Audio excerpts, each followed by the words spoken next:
దూత media power of news. నమస్కారం అండి, వెల్కమ్ టు దూత మీడియా. రేవంత్ సారు పుసిక్కున ఒక మాట అన్నాడు. ఈ జర్నలిస్టు ముసుగులు కొంతమంది తిరుగుతున్నారు, వాళ్ళందరూ బట్టలు ఇప్ప తీసుకొడతా అంటున్నాడు.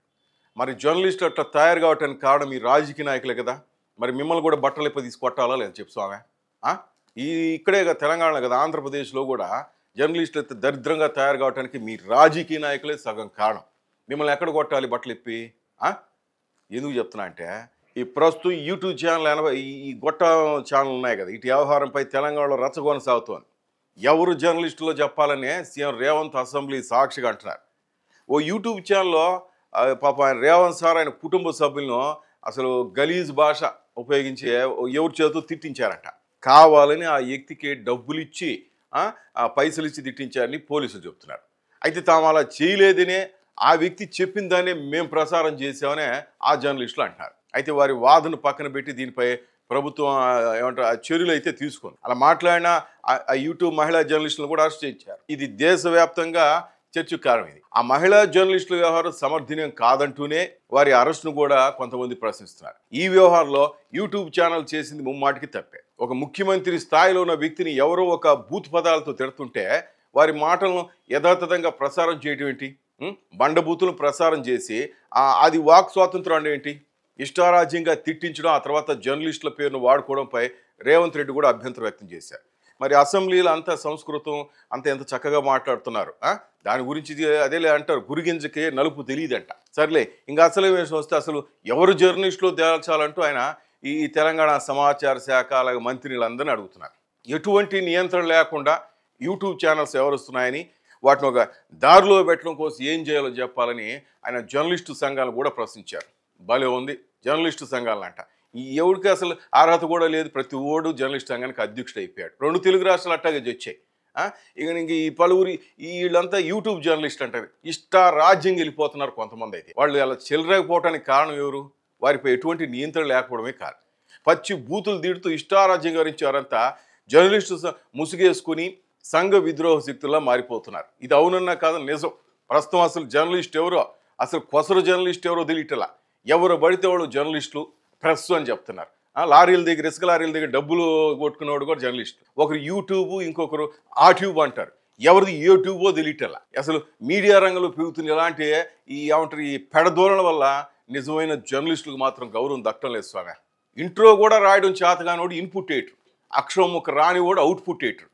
ఇలా ఇప్పుడు మీడియా పరిస్థితి తయారైందంలో అసలు సందేహమే లేదు. ఒక్క సిరాచుక్క లక్షల మెదళ్ల కదలిక అన్నారు ప్రజాకవి కాళోజీ నారాయణరావు గారు.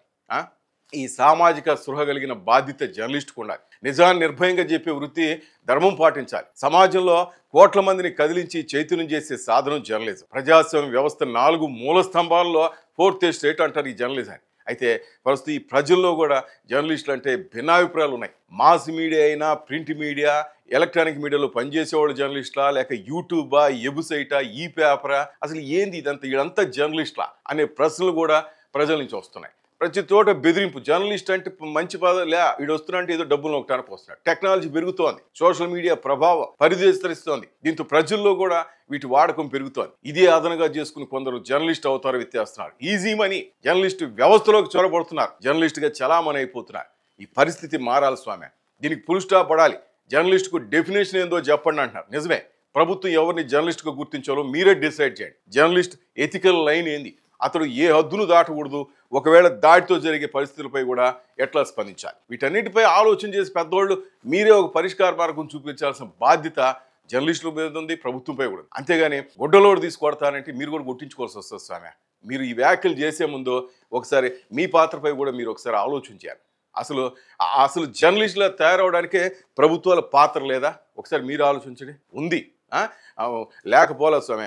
నువ్వు నేర్పిన విద్య కదా నీరజాక్ష అన్నట్టు తయారైంది ప్రస్తుతం ఉన్న జర్నలిస్టుల పరిస్థితులు చూస్తుంటే. ప్రభుత్వ అనుకూల వార్తలు మీకు భజన చేసేవాడికి, మీకు నచ్చిన హెడ్లైన్లు పెట్టేవాడికి మాత్రం ఇల్లాలు ఇస్తారు, పెద్ద పెద్ద సైట్లు ఇస్తారు, వాళ్ళకి కార్లు కూడా ఇస్తారు. అదే నిజాన్ని నిర్భయంగా మాట్లాడే జర్నలిస్టుకు గజం జాగా అంతేందుకు గోసిగుడ్డ కూడా ఇచ్చిన పాపాన పోలేదు మీలాంటి దరిద్ర ప్రభుత్వాలకి. మళ్ళీ మీరు మాట్లాడతారు ఇలాంటి ఘటనలు ఇవన్నీ ఇలాంటి ఘటనలకు దారితీస్తాయంటే తప్పు లేదు. ఇకనైనా మీరు ప్రభుత్వ పెద్దలు దీనిపై ఆలోచించి వాళ్ళ తప్పులు సైతం గుర్తించి చక్కదిద్దితే వీటికి ముగింపు పలకచ్చు. అంతేగాని గుట్టలు తీసి కొడతా అంటే దానికి పరిష్కారం కాదు పెద్దలు. అటు చంద్రబాబు సార్ అయినా, మీరైనా, జగన్ అన్నైనా, పవన్ కళ్యాణ్ అయినా, రేవంత్ సార్ అయినా, కేసీఆర్ గారైనా సగం మీరే జర్నలిస్ట్ అని నాశనం చేసి ఈరోజు మీరు మళ్ళీ మమ్మల్ని ఏలెత్తి చూపిస్తే ఎట్ట చెప్పు? ఒకేళ్ళు మాకు చూపిస్తున్నారు, 4 ఏళ్ళు మీ వెనకుంటే అది గుర్తుపెట్టుకోండి. ఒకసారి ఆలోచించండి. జర్నలిస్టులు ఇట్లా దరిద్రంగా తయారు కావడానికి కారణం మీలాంటి నాయకులే స్వామి. హాయ్ అండి, నేను మీ ఆర్జే శేఖర్ భాష. Like, share and subscribe to Dootha media. For more updates, please subscribe Duta Media.